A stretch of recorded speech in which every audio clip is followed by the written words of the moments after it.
नमस्कार दोस्तों, मैं नारायण महेश्वरी आप सभी का स्वागत करता हूं।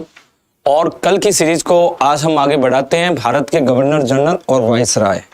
अब देखो कि आप जल्दी से जो है यानी कि क्लास के साथ जुड़ जाओ और जो है क्लास का भरपूर जो है आप आनंद लिए और क्लास में जो भी चीजें हैं उसको आप कॉपी और पेन जो है साथ में लेकर बैठिए और उसको नोट डाउन करिए।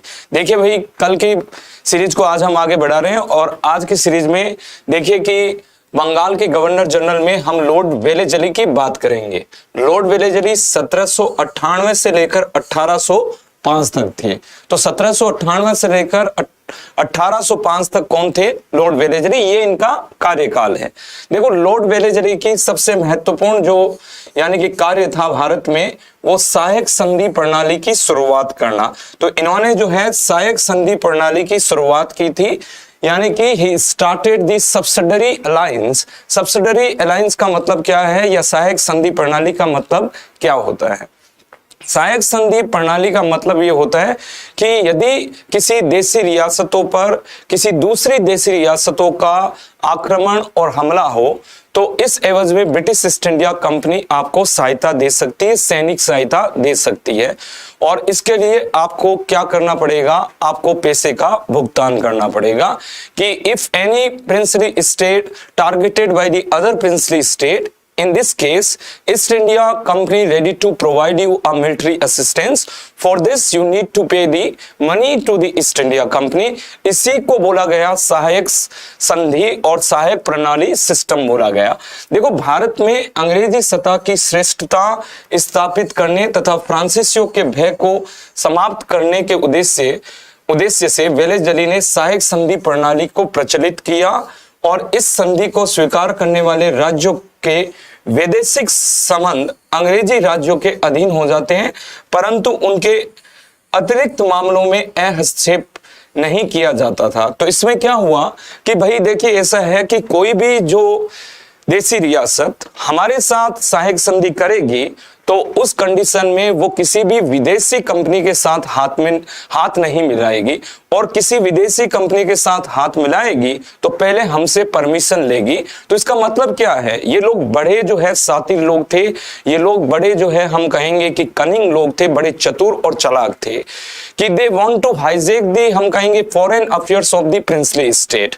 तो इन लोगों ने जो है सहायक संधि करने वाले देशी रियासतों की वैदेशिक संबंध या हम कहेंगे कि जो फॉरेन रिलेशनशिप थे उनको हाईजैक कर लिया। अभी तक जो हम कहेंगे देशी रियासतें अपने जो है वैदेशिक मामलों के लिए यानी कि उनको पूरी तरह से छूट थी, वो किसके साथ हाथ मिलाए, किसी के साथ में हाथ नहीं मिलाए। पर जिन जिन लोगों ने सहायक संधि पर हस्ताक्षर किए उन लोगों के लिए ये हम कहेंगे कि एक कंपलसरी था, उन लोगों के लिए एक मजबूरी हो गई कि वो बिना ईस्ट इंडिया कंपनी की यानी कि सहायता से और बिना ईस्ट इंडिया कंपनी की मर्जी से वो किसी भी विदेशी कंपनी के साथ हाथ नहीं मिला सकते हैं, क्योंकि अब इनके विदेशी संबंध जो है वो कंट्रोल कौन करने लग गई? ब्रिटिश ईस्ट इंडिया कंपनी करने लग गई। तो ये बड़ा जो है सोचा समझा जो है यानी कि हम कहेंगे कि एक बहुत सोचा समझा गया इनका स्टेप था, क्योंकि इनको अदर जो कंपनियां थी, अलग अलग जो कंपनियां जो भारत में अभी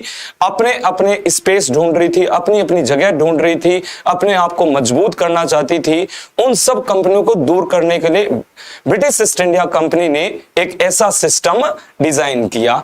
तो आप देख रहे हो कि राज्यों के वैदेशिक संबंध अंग्रेजी राज्य के अधीन हो जाते थे, मतलब कि उनके foreign affairs was come under the direct control of the हम कहेंगे east India company. East India company के कंट्रोल में आ गए। सहायक संधि स्वीकार करने वाले राज्यों का क्रम क्या है? तो राज्यों का क्रम है हैदराबाद 1798।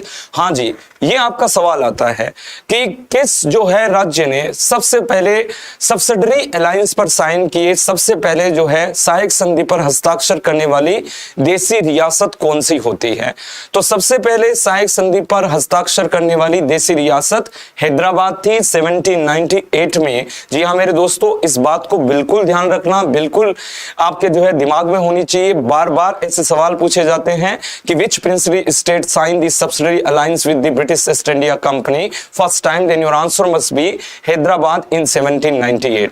तो ये बात हमको ध्यान रखनी है कि हैदराबाद ने 1798 में, फिर मैसूर ने 1799 में, फिर तंजौर ने 1799 में, अवध ने 1801 में, पेशवा ने 1802 में 1802 में, और भोसले ने 1803 में, सिंधिया ने 1804 में, और जोधपुर ने जयपुर, मछेड़ी, बूंदी तथा भरतपुर, ये सब इन लोगों ने धीरे धीरे सहायक संधि पर हस्ताक्षर किए। देखिए कि आगे जाकर ये सहायक संधि जो है जिन देशी रियासतों ने भी हस्ताक्षर किए उनके गले का फंदा बन जाता है, यानी कि उनके लिए घुटन सा एक एनवायरनमेंट क्रिएट कर दिया जाता है। किसके द्वारा? लॉर्ड वेलेजली की ये सोची समझी चाल थी। लॉर्ड वेलेजली जो है वो बहुत ही चतुर और बहुत ही चालाक किस्म का व्यक्ति था। He was a very cunning, he was a very shrewd and he was a very clever man, और बहुत ही क्लेवर, बहुत ही चतुर आदमी था। और इस संधि से इसने देशी रियासतों को, उनके विदेशी मामलों को लगभग अपने अधीन कर लिया था। तो आपको यह बात जरूर ध्यान रखनी है, हैदराबाद 1798 कि किसने सबसे पहले जो है इस संधि पर हस्ताक्षर किए? तो आपका आंसर होगा हैदराबाद 1798। इसने अहस्तक्षेप की नीति का कड़ाई से पालन किया तथा मराठों के प्रति शांतिपूर्ण नीति अपनाई। इसने जो है अहस्तक्षेप नीति की, यानी इसके अलावा हम आपके किसी भी काम में इंटरफेरेंस नहीं करेंगे, हम इंटरफेयर नहीं करेंगे किसी भी काम को लेकर। तो इन्होंने कहा कि वेलेजली ने जो डिजाइन किया वो ये था कि हम इसके अलावा आपके किसी भी काम में इंटरफेयर या हम जो है दखल अंदाजी नहीं करेंगे।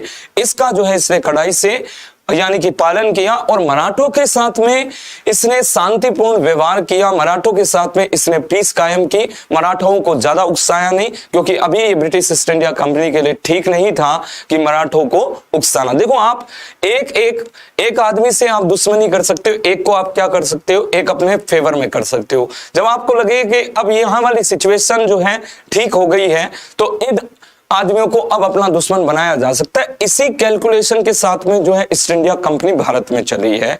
ठीक है, अब हम बात करते हैं आगे की तरफ।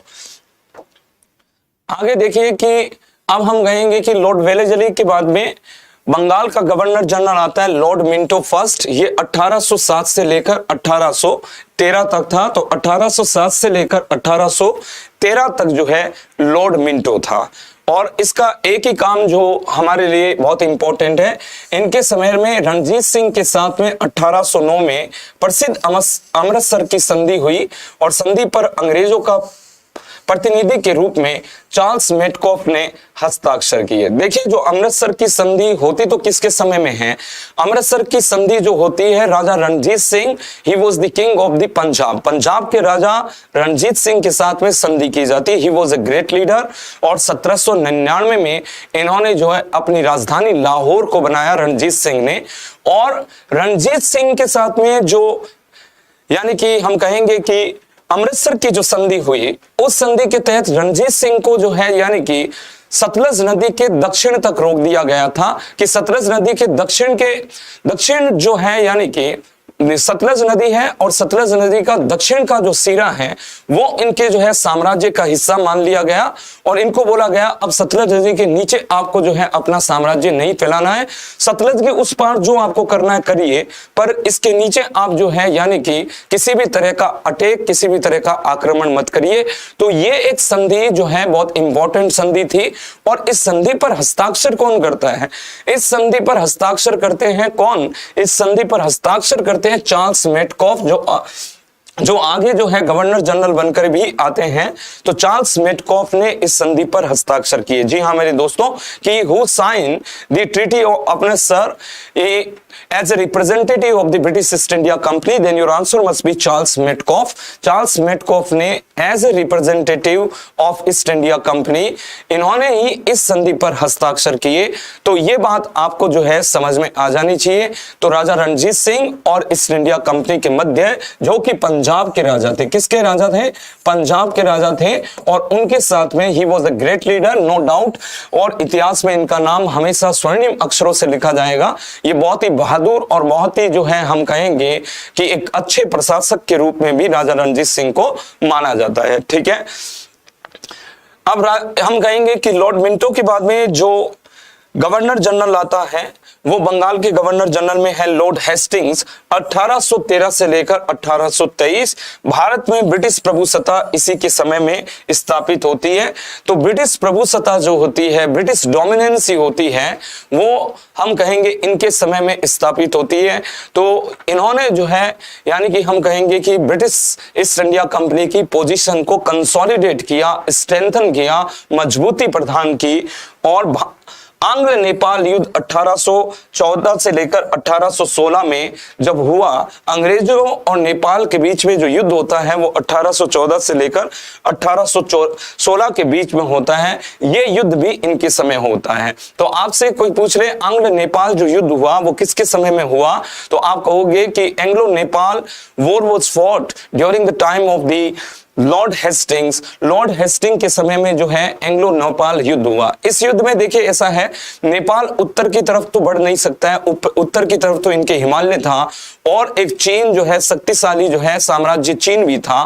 तो इनका नेपाल का जो है अपने साम्राज्य का विस्तार करना कहां तक हो गया? नेपाल का साम्राज्य का विस्तार हम कहेंगे कि वो अपने दक्षिण की तरफ अपना साम्राज्य विस्तार करना चाहते थे। इवन जो है यानी कि हम कहेंगे गोरखपुर तक जो है नेपाल ने अपनी सीमाएं जो है स्थापित कर ली थी। इसलिए ब्रिटिश सरकार, ब्रिटिश ईस्ट इंडिया कंपनी ने नेपाल पर क्या किया? अटैक किया।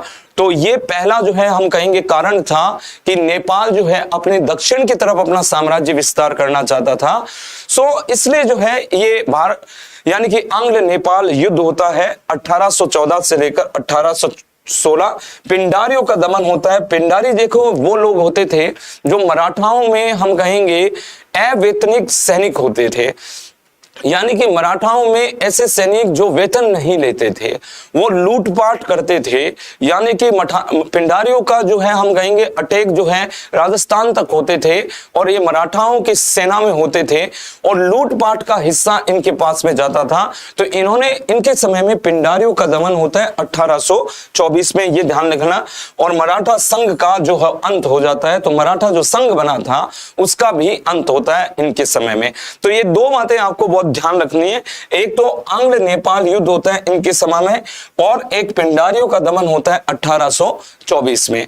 जी हाँ मेरे दोस्तों, अगर आपसे आपका एग्जामिनर ये पूछ ले कि पिंडारियों का दमन जो है कब होता है, तो आपका आंसर होगा 1814 से लेकर 1824 में जो है पिंडारियों का दमन होता है। और आंग्ल नेपाल युद्ध कब होता है? वो होता है 1814 से लेकर 1816। ये बात आपको समझ में आ गई होगी मेरे हिसाब से।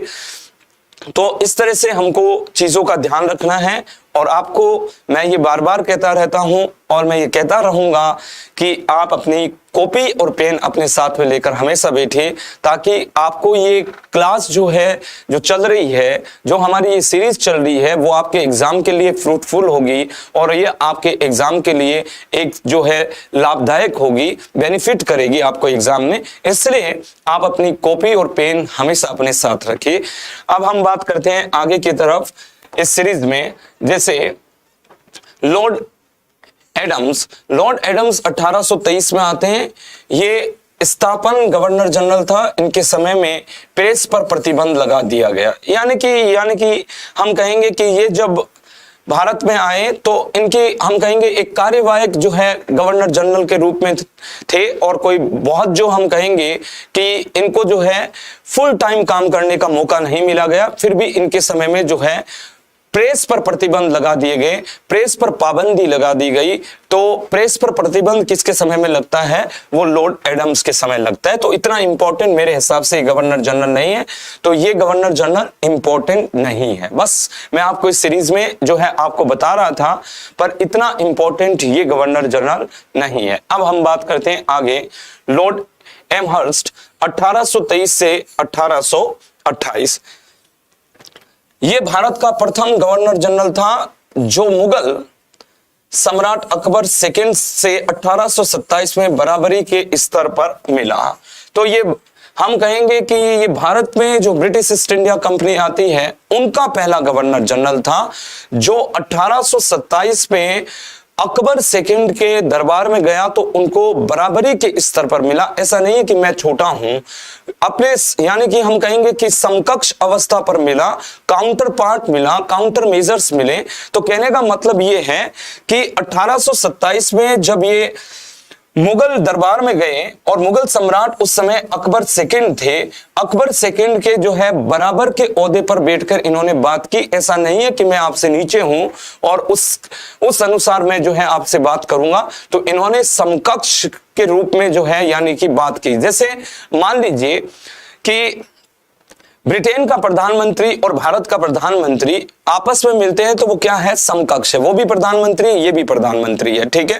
पर कोई हम कहेंगे भारत का जो है प्रधानमंत्री से ब्रिटेन का कोई अधिकारी मिलेगा, क्या वो समकक्ष मिलेगा? बिल्कुल नहीं मिलेगा, क्योंकि पोस्ट ही समकक्ष नहीं है। पर ये हम कहेंगे कि ये जो गवर्नर जनरल था, ये अकबर सेकंड से जब उसके दरबार में मिला 1827 में, तब हम कहेंगे कि इसके जो है बराबर के ओहदे के रूप में मिला। 1824 में बैरकपुर की छावनी में सैनिक विद्रोह हुआ। देखो, बैरकपुर की छावनी में जो सैनिक विद्रोह होता है 1824 में, वो भी इन्हीं के समय में होता है। सो बैरकपुर में जो हम कहेंगे सिपाही रिवोल्ट हुआ और सिपाही म्यूटनी होती है, वो किसके समय में होती है? वो हम कहेंगे कि 1824 में बैरकपुर की छावनी में जो विद्रोह होता है वो भी इन्हीं के समय में होता है, जिसका कारण ये था कि भारतीय सैनिकों के द्वारा बर्मा जाकर युद्ध करने से मना करना, क्योंकि समुद्र पार जाना इनके धर्म के विरोध था। क्योंकि भारतीय सैनिक जो ईस्ट इंडिया कंपनी में काम कर रहे थे, उन लोगों ने कहा देखिए भैया, हम जो है बर्मा नहीं जाएंगे, क्योंकि हमारे लिए समुद्र पार करना हमारी जो है मान्यताओं के खिलाफ है, हमारे धर्म के खिलाफ है। कि once you cross the ocean, according to the Indian mythology, once anybody cross the ocean, they were actually हम कहेंगे लाइबल फॉर द हेल। वो हेल के लिए, या हम कहेंगे कि वो नर्क जाएंगे, ऐसी हमारी मान्यता थी कि किसी ने एक बार भी जो है यानी कि समुद्र को क्रॉस कर दिया तो उसका भैया देखो ऐसा है, नर्क जाना तय है। इसलिए सैनिकों की धार्मिक भावना को आहत पहुंचती है। वो कहते हैं भैया बर्मा नहीं जाएंगे, हम समुद्र को जो है उस पार नहीं जाएंगे, क्योंकि ये हमारी जो है मान्यताओं के खिलाफ है। इसलिए 1824 में सैनिक जो थे उन्होंने जो है बेसिकली विद्रोह कर दिया, क्योंकि वो इस डिसीजन से असंतुष्ट हो गए। तो क्या किया इन्होंने? विरोध किया। तो इसका कारण क्या है? 1824 का बैरकपुर की छावनी में जो विद्रोह होता है, उसका कारण ये होता है दोस्तों कि सेना में यानी कि सैनिकों में बर्मा युद्ध को लेकर जो है डिसकंटेंटमेंट जो है रेज हो गया था। डिसकंटेंटमेंट का मतलब होता है कि असंतोष पैदा हो गया। And this is the reason is to why in 1824 the Sipahi of the Barakpur Chhamni revolted against the British government, especially against the British East India Company. So अब हम बात करते हैं आगे की तरफ। अब हम बात करेंगे भारत के गवर्नर जनरल तथा वायसराय। देखो, अभी हम पढ़ रहे थे बंगाल के गवर्नर और बंगाल के गवर्नर जनरल। मैंने बताया था बंगाल का पहला गवर्नर जनरल कौन होता है? बंगाल का पहला गवर्नर जनरल होता है, जी हाँ मेरे दोस्तों, वारेन हेस्टिंग। वारेन हेस्टिंग के समय में क्या होता है? कलकत्ता में सुप्रीम कोर्ट की स्थापना होती है, ध्यान रखना। वारेन हेस्टिंग के समय में एशियाटिक सोसाइटी ऑफ इंडिया की स्थापना होती है। वारेन हेस्टिंग के समय में जीपीओ आता है, जीपीओ की स्थापना होती है कलकत्ता में 1800 में। तो ये वारेन हेस्टिंग थे जो बंगाल के प्रथम गवर्नर जनरल थे और यही बंगाल के अंतिम गवर्नर होते हैं। अब हम बात करते हैं यहां से आगे की तरफ, और इस सीरीज में अब हम जो है यानी कि पढ़ेंगे भारत के गवर्नर जनरल तथा वायसराय। कौन कौन से गवर्नर जनरल थे और कौन कौन से वायसराय थे, इन्हीं के बारे में हम पढ़ेंगे। देखो, सबसे पहले इस व्यक्ति का नाम गवर्नर जनरल के तौर पर आता है। भारत का गवर्नर जनरल, पहला गवर्नर जनरल जिसका नाम है लॉर्ड विलियम बेंटिक। को हम नहीं जानता है लॉर्ड विलियम बेंटिक के बारे में? Everybody knows about the lord William Bentinck. He was the first Governor General of India under the Act of 1833. The Charter Act of 1833 made him the first Governor General of India. So, if your examiner might ask who was the first Governor General of India, then your answer must be Lord William Bentinck. आपका answer होगा Lord William Bentinck. और आज इस series में जैसे हम Lord William Bentinck के बारे में बात करें कि उसके महत्वपूर्ण कार्य क्या क्या इसने कार्य किए इंडिया में, उनको आज हम देख लेते हैं। आइए हम देखते हैं कि लॉर्ड विलियम बेंटिक को भारत का प्रथम गवर्नर जनरल बना, तो लॉर्ड विलियम बेंटिक जो है वो भारत का प्रथम गवर्नर जनरल था। ही was the first governor general of India. ये पहला सवाल आपका यहीं से सही होता है, ठीक है। और आपसे कोई पूछे कि भारत का अंतिम गवर्नर जनरल कौन होता है, तो भारत का अंतिम गवर्नर जनरल जो है वो भी हम बात करेंगे, वो होता है भारत का अंतिम गवर्नर जनरल जो ईस्ट इंडिया कंपनी के द्वारा नियुक्त होता है, वो लॉर्ड कैनिंग होता है। आगे जाकर हम उसके बारे में भी बात करेंगे।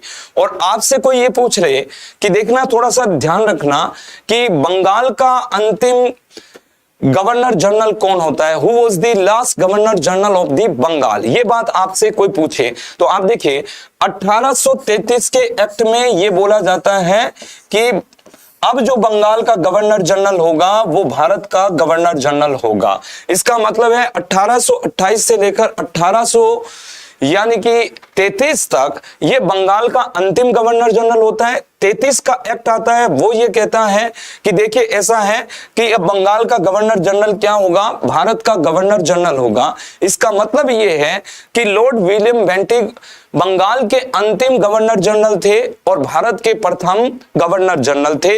ये बात ध्यान रखना, क्योंकि 1828 से लेकर 33 तक ये क्या रहते हैं, बंगाल के अंतिम गवर्नर जनरल, और 33 से लेकर 35 तक ये क्या रहते हैं, भारत के प्रथम गवर्नर जनरल। क्योंकि 33 में क्या बोला गया, बंगाल के गवर्नर जनरल अब क्या कहलाएंगे, भारत के गवर्नर जनरल। सो हम कहेंगे he was the last governor general of Bengal as well as he was the first governor general of India which was appointed by the British East India Company under the act of 1833। So ladies and gentleman, अब हम आगे बढ़ते हैं। सामाजिक सुधारों में Bentinck का सर्वाधिक महत्वपूर्ण योगदान है। 1829 में सती प्रथा का अंत होता है। जी हाँ मेरे दोस्तों, वेरी इंपॉर्टेंट कि सोशल रिफॉर्म्स जो होते हैं और इसमें सामाजिक सुधारों में बेंटिक का जो है वो बहुत बड़ा जो है कंट्रीब्यूशन है। क्या है कि under the act of 1829 Sati custom was abolished in India under the rule number 17। तो सती प्रथा 1829 के अधिनियम के तहत सती प्रथा का भारत में अंत हो जाता है। जी हाँ मेरे दोस्तों, सती प्रथा का इंडिया में क्या हो जाता है, अंत होता है। किसके समय में होता है, लॉर्ड विलियम बेंटिक के समय में होता है। और किसके प्रयासों से होता है, तो आप कहोगे राजा राम मोहन राय के प्रयासों से 1829 में सती प्रथा का अंत हो जाता है। देखो, राजा राममोहन राय के एक बड़े भाई थे जिनका नाम था जगमोहन। क्या था, जगमोहन। जगमोहन के मृत्यु के बाद में उनकी भाभी सती हो जाती है। तो जब उनको ये पता चलता है कि उनकी भाभी सती हो गई, सती का मतलब होता है कि self immolation with the deceased husband, अपने मरे हुए पति के साथ में आत्मदाह करना, इसी को सती कस्टम कहा जाता है, सती प्रथा कहा जाता है। और जो है हम कहेंगे कि इंडिया में राजपूतों में ये कम्युनिटी बहुत, ये जो कस्टम था और इसी कम्युनिटी में बहुत ज्यादा प्रिवेल करता था और बहुत ज्यादा प्रचलित ये जो है सिस्टम था। तो 1829 में राजा राम मोहन राय ने सती प्रथा के विरुद्ध लिखना चालू किया। उनकी एक मैगजीन थी दोस्तों, उसका नाम था संवाद कौमुदी। संवाद कौमुदी जो मैगजीन थी, उस संवाद कौमुदी में इन्होंने सती प्रथा के विरोध में लिखना चालू किया। He actually wrote against the Sati custom in his magazine संवाद कौमुदी। तो संवाद कौमुदी में इन्होंने जो है इस सती प्रथा के विरोध में लिखने की काम की शुरुआत की और सती प्रथा के विरोध में इन्होंने जो है आवाज उठाई। इन्होंने अपने जो है यानी कि विचार जो है ब्रिटिश सरकार के सामने रखे। ब्रिटिश सरकार को कंपेल होकर, मजबूर होकर 1829 में सती प्रथा का अंत करना पड़ा। तो आपका एग्जामिनर ये पूछ ले कि सती प्रथा का भारत में अंत कब होता है, तो आपका आंसर होगा अंडर द एक्ट ऑफ 1829, 1829 के एक्ट। और हाँ जी, अगर आपसे ये पूछ रहे 1829 के अधिनियम में नियम नंबर कौन सा था जो सती प्रथा का अंत कर रहा था, जो सती प्रथा के बारे में बात कर रहा था, तो बेसिकली हम कहेंगे कि नियम नंबर था 17 नंबर का नियम था, रूल नंबर 17 के तहत जो है सती प्रथा का अंत होता है। इसके एड ऑन में मैं थोड़ी सी बात कर लूं आपसे कि सती प्रथा का भारत में पहली बार अभिलेख के साक्ष्य कब मिलते हैं। First time when did we find the inscriptional evidence regarding to the sati custom in India, then your answer must be very simple। आपका आंसर क्या होगा कि गुप्त काल में मिलता है हमें। गुप्त काल का एक शासक था जिसका नाम था भानुगुप्त। तो गुप्त काल का शासक है भानुगुप्त, और भानुगुप्त का एरण का अभिलेख मिलता है। भानुगुप्त का एरण का अभिलेख जो होता है, इस अभिलेख में सती प्रथा को के बारे में जो है हम कहेंगे कि साक्ष्य मिलते हैं, अभिलेख के साक्ष्य मिलते हैं। एरन इंस्क्रिप्शन ऑफ दी भानुगुप्त। एरन जो है मध्य प्रदेश के सागर जिले में है, वहां से हमें भानुगुप्त का, गुप्त काल के राजा भानुगुप्त का जो है यानी कि एक अभिलेख मिलता है। उसमें ये लिखा गया है कि भानुगुप्त का जो सेनापति था गोपराज जो है वो बेसिकली हम कहेंगे कि हुनों से संघर्ष करते करते, ठीक है, हुनों से संघर्ष करते करते उसका जो सेनापति था वो वीर गति को प्राप्त हो जाता है, जिसका नाम था गोपराज। और गोपराज की मृत्यु के बाद में उसकी पत्नी ने सती जो है, यानी उसकी पत्नी क्या हो गई, सती हो गई। इस बात का जिक्र मिलता है भानुगुप्त के एरण के अभिलेख में। तो आपसे कभी कोई ये पूछ रहे कि सबसे पहले यानी कि हम कहेंगे कि सती प्रथा के बारे में अभिलेख के साक्ष्य कहां से प्राप्त होते हैं भारत में, तो आपका आंसर होगा गुप्त काल का, यानी कि भानुगुप्त का एरण का अभिलेख। ये सबसे पहले जो है सती प्रथा के अभिलेख के साक्ष्य इंडिया में प्राप्त होते हैं। जी हाँ मेरे दोस्तों, अब हम बात करते हैं बेंटिंग ने कर्नल स्लीमन तथा स्थानीय रियासतों की मदद से ठगी प्रथा को भी समाप्त किया 1830 में। ये भी बात ध्यान रखना कि एक तो देखो इसने सती प्रथा को समाप्त किया और दूसरा इसने ठगी प्रथा को भी समाप्त किया। ठगों को, जो अलग अलग प्रकार के जो ठग थे उनको भी जो है बेसिक जो ठगने वाले होते हैं उसको ठगी प्रथा, तो बेसिकली हम कहेंगे कि ठगी प्रथा को भी समाप्त कर दिया। और इसके लिए इसने किस जो है यानी कि व्यक्ति की सहायता ली, कर्नल स्लीमेन तथा स्थानीय रियासतों की मदद से। जो स्थानीय रियासतें थी हम कहेंगे जो प्रिंसली स्टेट थी उनकी मदद से और कर्नल स्लीमेन की मदद से इसने 1830 में ठगी प्रथा का भी अंत कर दिया तथा बाल हत्या को भी प्रतिबंध कर दिया। तो इसने बाल हत्या को भी प्रतिबंध कर दिया। तो देखो इसने सोशल रिफॉर्म्स बहुत सारे किए और इसमें इसने जो है बहुत सारे रिफॉर्म करते हुए बहुत सारे मेजर डिसीजन लिए। उन डिसीजन में सती प्रथा का अंत, फिर ठगी प्रथा का अंत, फिर बाल हत्या का जो भी प्रतिबंध लगा दिया गया। नक्सली प्रथा का भी अंत करता है। उसके समय में मेकाले की सिफारिशों के बाद अंग्रेजी को शिक्षा का माध्यम स्वीकार कर लिया गया और कलकत्ता में मेडिकल कॉलेज की स्थापना होती है। देखिए मेकाले कमीशन आता है, तो मेकाले कमीशन जो है वो शिक्षा को लेकर आता है कि शिक्षा में भाषा कौन सी रखी जाए, कि किस शिक्षा में जो है यानी कि भारत में एजुकेशन दी जाए, ठीक है, भारत के लोगों को एजुकेटेड किया जाए। तो इसके रिगार्डिंग जो है मेकाले कमीशन आता है। और मेकाले कमीशन के सुझाव क्या था? मेकाले कमीशन का सुझाव यह था कि अंग्रेजी भाषा को शिक्षा का माध्यम बनाया जाए, तो अंग्रेजी में पढ़ाया जाए। तो इस जो है रिकमेंडेशन को, इस सिफारिश को किसने माना था? इस सिफारिश को लॉर्ड विलियम बेंटिक ने मान लिया था। तो मेकाले की जो सिफारिशें थी उसको भी मान लिया गया। जी हाँ मेरे दोस्तों, ठीक है। और हम कहेंगे कलकत्ता में, जी हाँ मेरे दोस्तों, मेडिकल कॉलेज की स्थापना होती है इसके समय में। तो ये 4-5 काम जो बड़े मेजर काम हुए इसके समय में। पहले तो एक कि ये भारत का प्रथम गवर्नर जनरल, ठीक है। दूसरा ये कि इसके समय में सती प्रथा का अंत होना। तीसरा ये ठगी प्रथा का अंत होना। और चौथा ये है कि बाल हत्या पर प्रतिबंध लगना। और छठा ये कि हम कहेंगे कि मेकाले की सिफारिशों को भारत में लागू कर दिया गया। और सातवां हम कहेंगे कि मेडिकल कॉलेज की स्थापना कलकत्ता में होती इसके समय में। और ये जो है हमारे गवर्नर जनरल, जो भारत के पहले गवर्नर जनरल थे, ये एग्जाम के लिए बड़े इंपॉर्टेंट है। तो इसके लिए इनका जो कंट्रीब्यूशन है, इनके जो काम है, इनके जो कार्य हैं और इन्होंने किन किन क्षेत्र में कार्य किया है, इस सब के बारे में आपको पता होना चाहिए। अब हम बात करते हैं आगे की तरफ। जैसे अब हम बात करते हैं आगे की तरफ। Excuse me.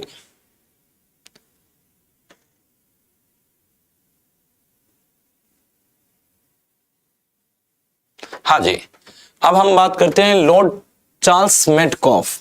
Lord Charles Metcalfe जो आते हैं वो 1835 से लेकर 1836 तक जो है लॉर्ड चार्ल्स मेटकॉफ आते हैं। और ये जो है बेसिकली हम कहेंगे कि ये वही व्यक्ति है जिन्होंने लाहौर की संधि पर हस्ताक्षर किए थे। अभी हम पढ़ रहे थे कि लाहौर की संधि पर राजा रणजीत सिंह के साथ में जो संधि हुई थी, उस संधि पर हस्ताक्षर करने वाले यही व्यक्ति थे। अब ये गवर्नर जनरल के रूप में भारत में आते हैं और इनका काम क्या है, इसने प्रेस एक्ट 1835 को पारित किया, जिसके अंतर्गत भारतीय समाचार पत्रों पर आरोपित नियंत्रण को समाप्त कर दिया गया और इसे भारतीय प्रेस का मुक्तिदाता कहा जाता है। तो ये भारत के प्रेस के मुक्तिदाता कहा जाता है। 1835 में इन्होंने प्रेस एक्ट पारित किया गया और इनके द्वारा हम कहेंगे जो इंडियंस न्यूज़पेपर थे, मैगजीन थी, उन पर हम कहेंगे जो प्रतिबंध लगा दिया गया। जो हम कहेंगे जो स्थानीय जो न्यूज़पेपर थे उन पर प्रतिबंध लगा दिया गया और भारत के जो न्यूज़पेपर थे उन पर पहले प्रतिबंध लगाया गया, जो हम आगे पढ़ के भी आए थे कि प्रेस पर प्रतिबंध लगाए गए। पर हम कहेंगे कि इसके समय में इन्होंने जो है प्रेस पर जो प्रतिबंध था उसको हटा दिया गया और अब हम कहेंगे प्रेस स्वतंत्र रूप से काम कर सकती थी, इसलिए इसको प्रेस का मुक्तिदाता कहा जाता है। बहुत इंपॉर्टेंट सवाल है हमारे एग्जाम में, तो ये बहुत ही इंपॉर्टेंट सवाल है कि भारतीय प्रेस के मुक्तिदाता किस गवर्नर जनरल को कहा जाता है। तो भारतीय प्रेस के मुक्तिदाता हम कहेंगे चार्ल्स मेटकॉफ को कहा जाता है। तो ये बात आपको जो है बिल्कुल ध्यान रखनी है। जी हाँ मेरे दोस्तों, अब हम बात करते हैं ऑकलैंड के बारे में, जो कि 1836 से लेकर 1842 तक, यानी कि ये क्या होते हैं, भारत के गवर्नर जनरल। ठीक है, आज जो है हम ऑकलैंड के बारे में पढ़ेंगे, इनका क्या कंट्रीब्यूशन है। प्रथम आंग्ल अफगान युद्ध होता है 1838 से लेकर 1842। ये ध्यान रखना कि भैया प्रथम आंग्ल अफगान युद्ध होता है फ्रॉम 1838 टू 1848। तो ये प्रथम जो है एंग्लो अफगान वॉर होता है 1838 से लेकर 1842, जिसमें अंग्रेजों को पराजय का सामना करना पड़ा। इसमें अंग्रेज हार गए थे दोस्तों। इसमें क्या होता है, अंग्रेज हार जाते हैं इस युद्ध में और आप मुझे जो है, आज मैं नहीं बताऊंगा इसके बारे में, आज मुझे कमेंट करके आप बताओगे कि आंग्ल अफगान युद्ध का कारण क्या था। कल मैं आपसे पूछूंगा और मैं आपके कमेंट चेक करूंगा कि किन किन लोगों ने आंग्ल अफगान युद्ध के बारे में मुझे जो है सही इंफॉर्मेशन दी है कि इसका मेजर कारण क्या था। तो ये आप मुझे नीचे कमेंट करके बताओगे कि आंग्ल अफगान युद्ध का कारण क्या रहा था। और जो है मैं आपके कमेंट को देखूंगा और आपके कमेंट को चेक करूंगा और उसमें मैं देखूंगा किन किन लोगों ने सही आंसर दिए हैं। ठीक है, उसने भारत के विभिन्न जो है सरकारी स्कूलों में अनेक छात्रवृत्तियां प्रारंभ की। इसने जो है भारत के स्कूल में जो है स्कॉलरशिप्स जो है प्रोग्राम चालू किए। तो विभिन्न तरह की छात्रवृत्तियों की शुरुआत इसने की थी। किसने, हम कहेंगे हमारे जो है ऑकलैंड फर्स्ट जो आते हैं 1836 से लेकर 42 तक, इनका एक योगदान था कि छात्रवृत्तियां जो है स्कूलों में और विभिन्न संस्थाओं में इसने छात्रवृत्तियों की शुरुआत की। साथ ही सभी प्रारंभिक स्कूलों में शिक्षा का माध्यम उस क्षेत्र की प्रादेशिक भाषा रखी गई। देखो ये बहुत बढ़िया काम किया इसने कि जो शिक्षा का माध्यम था तो हर अपने क्षेत्र के अनुसार क्षेत्रीय भाषाओं को इसने क्या दिया, तवज्जो दिया कि प्रारंभिक जो शिक्षा है आपकी, जो हम कहेंगे जो प्राइमरी एजुकेशन है, प्राइमरी एजुकेशन तक इंसान और हम कहेंगे कि जो व्यक्ति है जो पढ़ाई करना चाहता है, अपनी स्टार्ट करना चाहता है प्रारंभिक शिक्षा, तो वो वो अपनी स्थानीय भाषाओं में जो है शिक्षा की शुरुआत कर सकता है। इसके लिए अंग्रेजी का होना जरूरी नहीं है। तो ये एक बड़ी अच्छी बात है, क्योंकि अभी भी लोगों को जो है इंग्लिश से डर लगता है। तो आप समझिए उस जमाने में तो इंग्लिश से कितना डर लगता होगा, ठीक है। सो इन्होंने जो है लोकल लैंग्वेज को, वर्नाकुलर लैंग्वेज को जो है क्या रखा, लोकल डायलेक्ट को यानी कि शिक्षा का माध्यम बनाया कि अपने अपने प्रदेश के अनुसार जो है जो भाषा चलती है उसको आप प्रारंभिक शिक्षा के तौर पर जो है यानी शिक्षा का माध्यम बना सकते हो, ठीक है। आप आगे हम जो है अब पढ़ते हैं आगे की तरफ इस सीरीज में। अब हम बात करते हैं लॉर्ड एलिनबरो के बारे में, 1842 से लेकर 1844 तक। इसका कार्यकाल कुशल अकर्मण्यता की नीति का काल कहा जाता है। मतलब बहुत ज्यादा जो है इसने कोई इंटरफेयर नहीं किया, तो कुशल अकर्मण्यता की नीति पर काम किया कि भैया अपने को ज्यादा इंटरफेयर नहीं करना है, ठीक है। दूसरा, इसने 1843 के एक्ट 4 के द्वारा भारत में दास प्रथा का अनुमोदन किया। तो इसने 1843 का जो एक्ट आता है उसका हम कहेंगे कि रूल नंबर 5 के तहत इसने भारत में दास प्रथा का उन्मूलन किया, यानी कि इसने दास प्रथा को खत्म कर दिया था। 1843 के एक्ट 5 के तहत जो है यानी कि रूल नंबर 5 के तहत इसने दास प्रथा का उन्मूलन किया। सिंध का विलय इन्हीं के समय में होता है। तो सिंध का विलय हो जाता है इंडिया में। तो सिंध का विलय भी जो है किसके समय में होता है, हम कहेंगे सिंध का विलय भी इन्हीं के समय में होता है। तो ये ज्यादा इंपॉर्टेंट वायसराय नहीं है, बस इतना ध्यान रखना दास प्रथा का जो है अंत इनके समय में होता है, यानी कि हम कहेंगे एक्ट नंबर 1843 और 1843 के एक्ट के रूल नंबर 5 के तहत दास प्रथा का अंत होता है। लॉर्ड हॉर्डिंग 1844 से लेकर 1848। अब देखिए लॉर्ड हॉर्डिंग जो आते हैं वो 1844 से लेकर 1848। आगे एक लॉर्ड हॉर्डिंग फर्स्ट आएंगे, वो वाइसराय के तौर पर आएंगे। तो आप कंफ्यूज मत होना, इसलिए उसको लॉर्ड हॉर्डिंग फर्स्ट कहते हैं। वो वाइसराय बनकर आएंगे, वो बहुत आगे आएंगे, वो आएंगे 1910 से लेकर 1916 तक आएंगे, ठीक है। तो अभी तो हम लॉर्ड हॉर्डिंग की बात कर रहे हैं जो वाइसराय के रूप में आते हैं। उसके समय की सबसे महत्वपूर्ण घटना थी प्रथम आंग्ल सिख युद्ध। पहला आंग्ल सिख युद्ध होता है इनके समय में। जी हाँ मेरे दोस्तों, पहला एंग्लो सिख वॉर जो होता है वो 1845 से लेकर 1846। आज आपको ये बात समझ में आ गई कि फर्स्ट एंग्लो सिख वॉर कब होता है, 1845 से लेकर 1846 तक होता है। इस बात का आपको ध्यान रखना है, जिसमें अंग्रेजी सेना ने लाहौर पर अधिकार कर लिया और सिखों से लाहौर की संधि हुई। तो अंग्रेजी सेना ने क्या किया कि लाहौर पर अधिकार कर लिया। जो राजा रणजीत सिंह की कभी कैपिटल हुआ करती थी 1799 में, 1799 में राजा रणजीत सिंह ने लाहौर को अपने साम्राज्य की क्या बनाया था, यानी कि राजधानी बनाया था। और अब हम कहेंगे कि आंग्ल सिख वॉर, जो पहला आंग्ल सिख वॉर होता है 1845 से लेकर 1846 में, इसमें अंग्रेजों ने लाहौर को कैप्चर कर लिया और सिखों के साथ में कौन सी संधि की थी, सिखों के साथ में लाहौर की संधि होती है। जी हाँ मेरे देश में उसने सुधारों में मुख्य रूप से उत्पाद कर से बहुत सी वस्तुओं को मुक्त करना, नामक पर वसूली जाने वाले कर की राशि को आधा कर दिया और नरबली प्रथा का दमन हेतु कैम्पबेल की नियुक्ति की। देखो ये बहुत इंपॉर्टेंट है कि नर बलि जो होती थी, इंसानों की बलि दी जाती थी। हमारे यहाँ इस तरह की मान्यताएं चलती थी कि इस तरह के काम करने से आपकी मनोकामनाएं पूरी हो जाती है, जो कि हम कहेंगे कि ये एक असामाजिक जो है हम कहेंगे कि प्रथा है। और इसमें हम कहेंगे कि किसी भी तरह के कोई जो है यानी कि हम कहेंगे कि कोई साइंटिफिक रीजन और साइंटिफिक विजन नहीं है, ये कुरीतियां थी, ये बिल्कुल ही कुरीतियां थी जो यानी कि समाज में जो व्याप्त थी। जो हम कहेंगे कि एक कुरीतियों में हमने देखा सती प्रथा थी, फिर हमने देखा दास प्रथा थी। इनमें से एक और कुरीति थी जो हमारे समाज में व्याप्त थी, वो थी नरबली की प्रथा। और नरबली की प्रथा जो हम कहेंगे सभ्य समाज में कभी भी जो है एक्सेप्टेबल नहीं है। तो इसलिए नरबली प्रथा का दमन हेतु कैम्पबेल की नियुक्ति की। कैम्पबेल नामक जो है हम कहेंगे अधिकारी की नियुक्ति करते हैं नरबली की प्रथा को समाप्त करने के लिए। एक सेना के अधिकारी होते हैं कैम्पबेल और उनकी नियुक्ति की जाती है, ठीक है।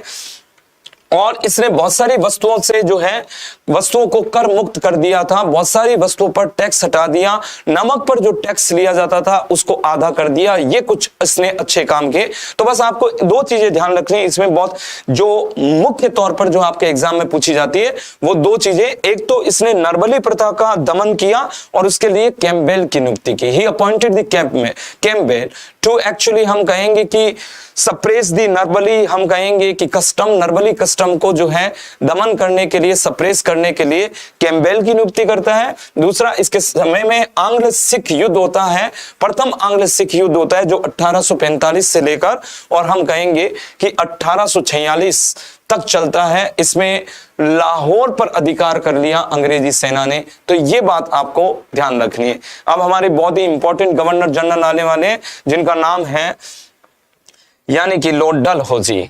लॉर्ड डलहौजी ये बहुत ही इंपॉर्टेंट गवर्नर जनरल है। हम सब जानते हैं, कोई इतिहास के बारे में इतिहास का ई भी नहीं जाने वो भी लॉर्ड डलहौजी जानता है।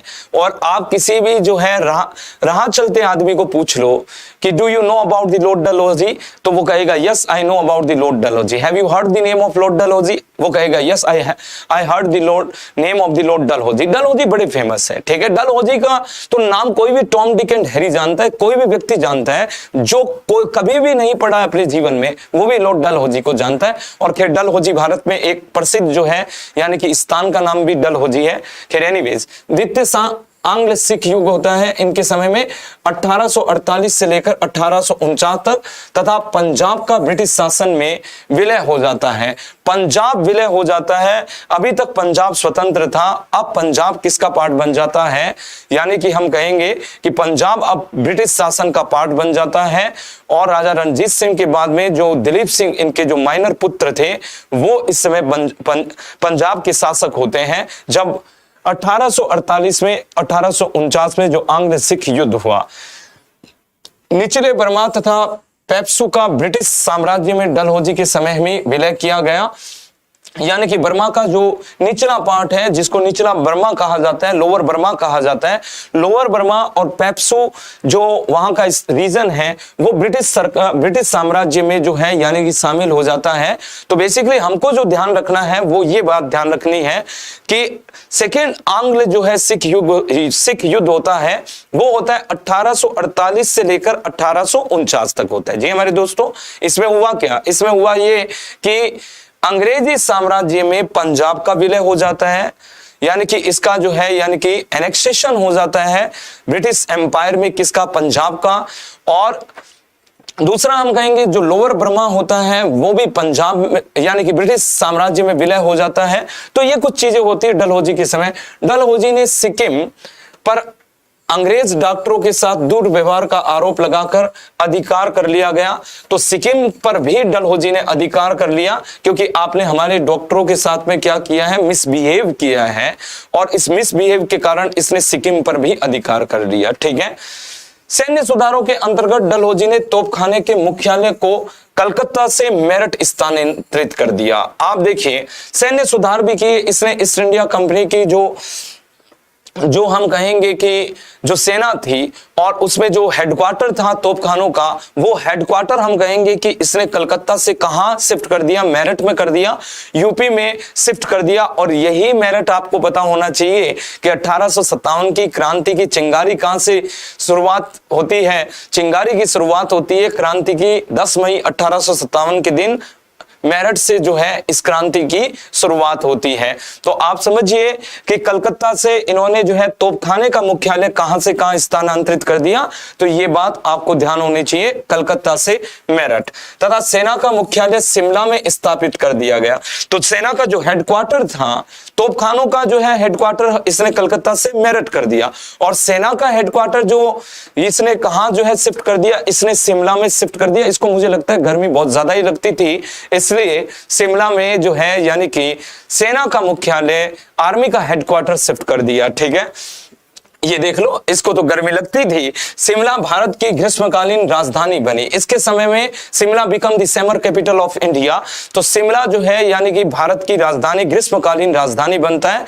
तो Shimla become the summer capital of India during the time of the Lord Dalhousie. So if anybody ask कि during Which period Simla become the summer capital of India? Then your answer must be it is the reign of the हम कहेंगे Lord Dalhousie, which is extend from 1848 to 1856. This was the exact reign of this viceroy, this governor general in India. Bharat में इस governor general का ये शासन काल होता है, इसी समय में ये बनता है। शिक्षा संबंधी सुधारों में डलहौजी ने 1854 के वुड डिस्पैच को लागू किया। तो वुड डिस्पैच को इसने जो है 1854 में वुड डिस्पैच आता है और उसी वुड डिस्पैच को ये लागू करता है। प्राथमिक शिक्षा से लेकर विश्वविद्यालय स्तर तक की शिक्षा के लिए एक व्यापक योजना बनाई गई। देखो, प्राथमिक शिक्षा से लेकर यानी कि हम कहेंगे प्राइमरी एजुकेशन से लेकर और हम कहेंगे यूनिवर्सिटी एजुकेशन तक एक जो है यानी रोड मैप तैयार किया गया, एक व्यापक योजना बनाई गई। उसके लिए हम कहेंगे कि एक होलिस्टिक जो है प्रोग्राम, होलिस्टिक प्रोग्राम जो है बनाया गया। रुड़की का इंजीनियरिंग कॉलेज इनके समय में स्थापित होता है। जी हाँ मेरे दोस्तों, हरिद्वार के पास में जो रुड़की है, इसी रुड़की में इंजीनियरिंग कॉलेज की स्थापना होती है। और आज रुड़की क्या है? आईआईटी रुड़की आप जानते हो। तो रुड़की अब जो है आईआईटी का जो है हम कहेंगे कि एक जो है यानी कि जो कॉलेज है वो कहां पर होती है, वो कहां पर है? रुड़की में है। तो इनके समय में रुड़की में एक इंजीनियरिंग कॉलेज की स्थापना होती है। डाक विभाग में सुधार करते हुए डलहौजी ने 1854 में नया पोस्ट ऑफिस एक्ट पास किया। इन्होंने जो है नया पोस्ट ऑफिस यानी कि पोस्टल स्टाम्प जो है एक्ट इन्होंने 1854 में शुरुआत किया। 1854 में पोस्टल स्टाम्प एक्ट आता है जिसके तहत डाक टिकटों की शुरुआत भारत में मानी जाती है। इवन डलहौजी ने तो यहां तक भी कह दिया कि जो ईस्ट इंडिया कंपनी के सैनिक हैं उनके लिए पहले जो है पत्र व्यवहार करना फ्री था कि आप फ्री में पत्र व्यवहार कर सकते हो। अब इनके लिए भी डलहौजी ने कह दिया कि भैया डाक टिकट लगाना जरूरी होगा आपको भी, ठीक है। प्रथम बार डलहौजी ने भारत में डाक टिकटों का प्रचलन प्रारंभ किया। तो पोस्टल स्टाम्प जो एक्ट आता है इसके तहत हम कहेंगे कि इसमें पोस्टल स्टाम्प की शुरुआत होती है। पोस्ट ऑफिस जो एक्ट आता है इसके तहत क्या होता है? पोस्टल स्टाम्प या डाक टिकटों की शुरुआत भारत में होती है। अब हम बात करते हैं आगे इस सीरीज में। देखो, लॉर्ड डलहौजी के समय में एक चीज और जो है लॉर्ड डलहौजी की जो मैं यहां बताना चाहता हूं कुछ चीजें। लॉर्ड डलहौजी के समय में भारत में हम कहेंगे गोद निषेध कानून की शुरुआत होती है। गोद निषेध कानून जो बहुत ही कंट्रोवर्शियल जो है कानून रहा, तो गोद निषेध कानून की शुरुआत होती है। Doctrine of lapse policy of the Dalhousie. Doctrine of lapse policy of Dalhousie का मतलब क्या होता है कि ऐसी देशी रियासतें जिनका अपना कोई उत्तराधिकारी नहीं है, बायोलॉजिकल सक्सेसर नहीं है, जिनका अपना कोई जो है उत्तराधिकारी नहीं है, वो व्यक्ति जो है दत्तक पुत्र को अपना उत्तराधिकारी घोषित नहीं कर सकती है। दत्तक पुत्र को हम वैध जो है यानी कि नहीं मानेंगे उत्तराधिकारी। जब तक अपना उत्तराधिकारी नहीं हो वो देशी रियासतें, जब तक उन देशी रियासतों का अपना उत्तराधिकारी नहीं हो, मेरे कहने का मतलब ये है, तब तक वो देशी रियासतें ब्रिटिश ईस्ट इंडिया कंपनी के अधीन रहेगी। कि those princely state who lacking the biological successor, adopted son will not be considered the legitimate successor. Till then, this particular princely state come under the direct control of the British Empire. तो British empire या British East India company के अधीन रहेगी तब तक वो देशी रियासतें, और हम दत्तक पुत्र को या गोद लिए हुए पुत्र को हम नहीं मानते हैं कि वो वैध जो है लेजिटिमेट सक्सेसर है। तो ये बड़ी कंट्रोवर्शियल जो है हम कहेंगे कि एक नीति रही। और इसी गोद निषेध कानून के तहत डलहौजी ने जो महाराष्ट्र की सतारा जो है रियासत, इस सतारा रियासत का 1848 में अधिग्रहण किया। तो किस रियासत का डलहौजी ने जो है प्रथम बार गोद निषेध कानून के तहत या व्यक्तिगत नीति के तहत जो है यानी कि किस रियासत का पहली बार अधिग्रहण किया? तो आपका आंसर हमेशा होगा सतारा 1848 महाराष्ट्र की रियासत। Under the doctrine of lapse policy Dalhousie first time acquired the Satara princely state of Maharashtra in 1848 and then after हम कहेंगे सतारा के बाद में Sambalpur, Baghat, Jhansi, Nagpur and so on, बहुत सारी जेतपुर, इन सब को जो है बेसिकली क्या किया डलहौजी ने इसी गोद निषेध कानून के तहत क्या कर लिया गया, इन सब का अधिग्रहण कर लिया गया। It's create terror among the princely state. Princely state के अंदर एक भय की स्थिति उत्पन्न हो जाती है कि हमको जो है दबाने के लिए, हम पर जो है अधिकार करने के लिए आज तो ये कानून लेकर आए हैं, कल हो सकता है नया ही कोई बवाल लेकर आ जाए। तो ये जो है हम कहेंगे कि बेसिकली प्रिंसली स्टेट के बीच में क्या होता है कि एक डर पैदा कर देता है, एक फियर पैदा कर देता है, एक टेरर क्रिएट कर देता है। और डलहौजी जो है भारतीय रेलवे के जनक कहा जाते हैं। Dalhousie was considered the father of the Indian railway. तो ये भारतीय रेलवे के जनक कहा जाते हैं। भारतीय रेलवे के जनक कैसे? तो भारतीय रेलवे के जनक हम कहेंगे कि इनके समय में 1853 में 16 अप्रैल 1853, 16 अप्रैल हम कहेंगे 1853 में प्रथम रेल सेवा की शुरुआत भारत में होती है। First rail service was started in India on 16 अप्रैल 1853। तो 16 अप्रैल 1853 में पहली रेल सेवा चालू होती है बिटवीन मुंबई टू थाने। मुंबई से थाने के बीच में रेल सेवा की शुरुआत होती है। डलहौजी के समय में देखिए दोस्तों, एक और चीज बताता हूं कि डलहौजी के समय में जो है नागरिक सेवा विभाग की स्थापना होती है। नागरिक सेवा विभाग जिसको हम कहते हैं पीडब्ल्यूडी डिपार्टमेंट। तो PWD department public work department की शुरुआत इंडिया में होती है। तो पीडब्ल्यूडी की डिपार्टमेंट की शुरुआत होती है, पब्लिक वर्क डिपार्टमेंट यानी कि हम कहेंगे नागरिक सेवा विभाग की शुरुआत डलहौजी के समय होती है। डलहौजी के समय में एक और चीज, जो कोहिनूर हीरा था, वो हम कहेंगे कोहिनूर हीरा इंडिया से यूरोप कब जाता है कि when was the Kohinoor Heera was actually sent from India to Europe, then your answer must be Dalhousie. Dalhousie के समय कोहिनूर हीरा जो होता है वो इंडिया से यूरोप जाता है। भारत से जो है हम कहेंगे कहां जाता है? यूरोप जाता है। रानी विक्टोरिया के पास में होता, रानी विक्टोरिया के पास में भेजा जाता है। और ये हीरा जो है रणजीत सिंह के जो पुत्र जो है थे उनके पास में था, दिलीप सिंह के पास में। दिलीप सिंह जी से इन्होंने जो है ये हीरा लिया और ये हीरा जो है किसको पहुंचाते हैं? ये हीरा जो है अपनी जो है महारानी को, इंग्लैंड की महारानी विक्टोरिया के पास में पहुंचाते हैं। आज की सीरीज में मैं आपसे विदा लेना चाहता हूं। Keep smiling, keep watching and stay healthy. Tata, bye bye and see you. कल हम मिलते हैं। Thank you so much.